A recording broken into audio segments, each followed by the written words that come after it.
B. But me, your man, Louie T. Welcome to this quick network update.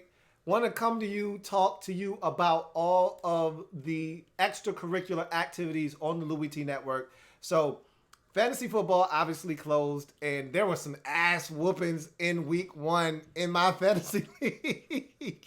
I don't think there was one close matchup at all. Some people got their ass whooped in fantasy this week, and that'll be interesting to see. Obviously, week 1 is always a crapshoot in fantasy football because you don't know. You think you know.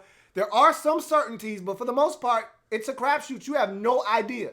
So you're trying to scramble to figure out what guys are available on the waiver wire that you can pick up, what players may not be serviceable, guys that might have gotten injured, or guys that you think may perform better that you didn't think would perform well in week 1. Now you're scrambling to try to get those guys onto your roster. So in week 1, week 2, it's all a feeling out process and phase. And then once you get past week 2, you got to start figuring things out and you got to know what's what. So we're going to talk more about that.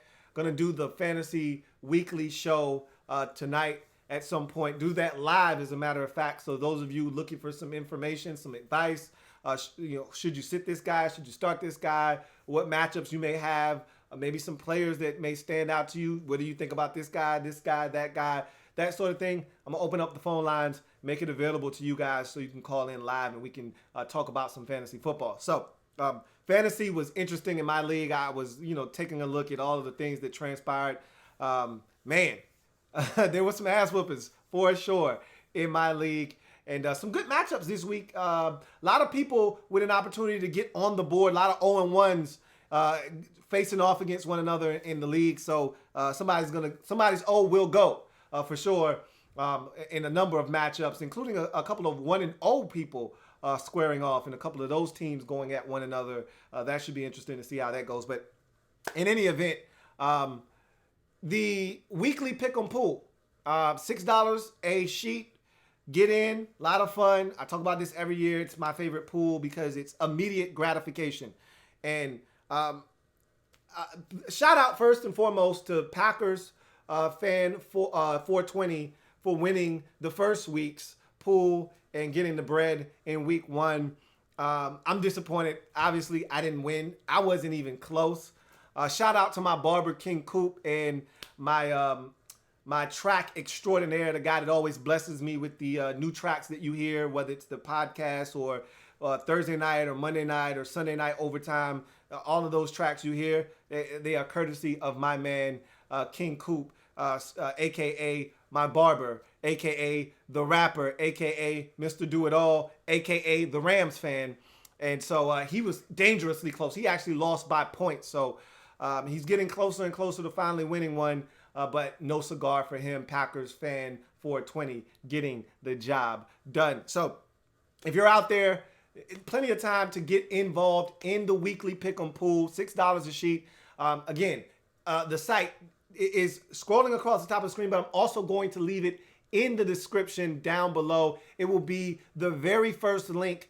You click on that link and you scroll down until you see the weekly pick'em pool. It's at the very bottom of that LTN exclusives page. So check that out if you're interested. Sheet is already up. All you got to do is fill it out, pay your money via either PayPal or Cash App, and you're in to win, I hope. But nonetheless, get into that, man. Lots and lots of fun. Weekly pick'em pool every single week for the entire season. We'll be doing this, and you guys can get in on the fun and win you some bread. Again, a lot of you killed it in week 1 in the winners and losers. If you're killing it in winners and losers, why not take that sheet that you have, those picks that you're making, and convert them over? If you're confident now, convert those over to weekly pick'em pool and see if you can't win you some bread. Some of y'all had some extraordinary picks and probably would have won the damn thing had you taken your picks from the weekly pick'em or winners and losers and moved it over to weekly pick'em pool. You probably would have won you some bread. So in any event, just wanted to throw that PSA out there. Get in on the weekly pick'em pool available, $6 a sheet. So you look at winners and losers. I talked about this on my podcast. I gave out my picks. I'm going to do that every week on my podcast, give out my picks. I said it was either going to be feast or famine for the good guy. And I said, look, I don't have, I had confidence in my picks. I always do. Even when I'm not sure, I'm still sure. But I said, I was sure of this. I said, either I'm going to be 13-3, 14-2, or I'm going to be 9-7, 8-8. That's the type of week, because my sheet was so aggressive. Upsets and teams on the road that I thought had legitimate shots. So my sheet was so aggressive. Jacksonville over Kansas City, Carolina over the Rams. Those types of picks are going to either you're either going to hit it big or you're going to whiff. And unfortunately, I whiffed. And so I had a rough week. And then you throw a tie in there. It could have been worse for the good guy. I could have lost again because Arizona probably should have lost to Detroit. They easily could have won that game once it got to overtime, but they probably should have lost that game. I could have been 8-7-1 this week, but instead I went 9-6-1. That's terrible, but it's week 1, so I'm not worried. But a lot of you did really well. There were a ton of people that were 12-12, 3-1. There were a couple of you 13-2-1. Some really good selections made by you guys. And so looking forward to seeing if you can continue to keep that pace. I know that the cream will rise to the top. Right now, I'm sitting somewhere at the bottom. The cream will rise to the top. I will make my way back up, so I'm not worried. And just in case you guys were wondering about the pot for the winners and losers. The final breakdown is going to be, I'm trying to recollect the numbers in my head. The final breakdown is going to be,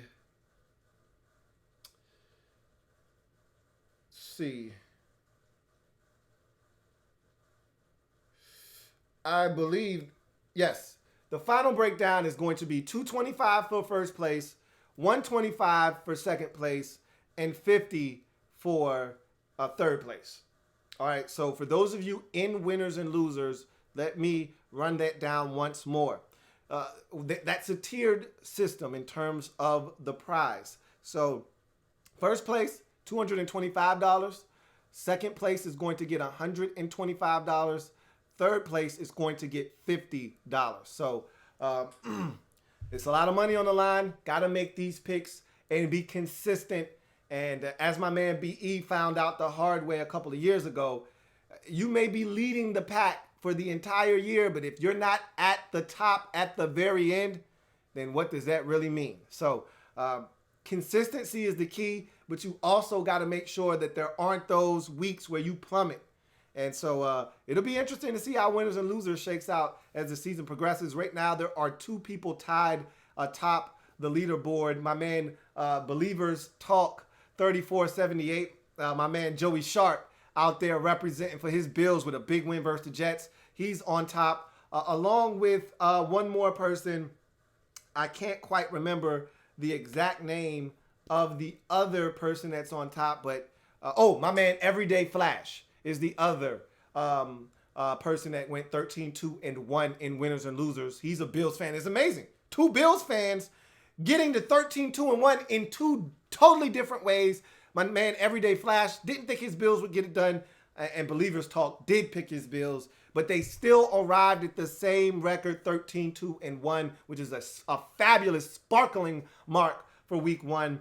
And so I got a lot of work to do to catch those 2 in the standings and all the people in between. And then finally, the survivor pool was a clean sweep. No one was eliminated. There were a lot of you who were close. There were several of you with Seattle that were sweating it out, 21-20 victory. The winner of the pool last year, he was sweating it out because the Chargers went to overtime with the Colts. He had the Chargers as his team to get through to week number 2.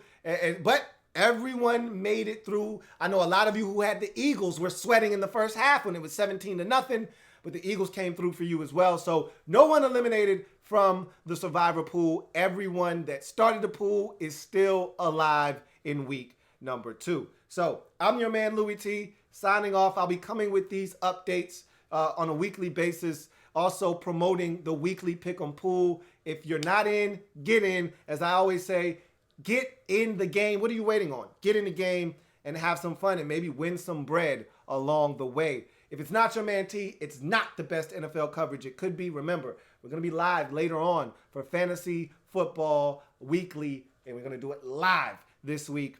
And so join me for that. Get your fantasy football questions ready, and we'll talk about that a little bit later on. But in any event, I'm your man Louie T, signing off. Until later, you guys have a good one. Louie T Network.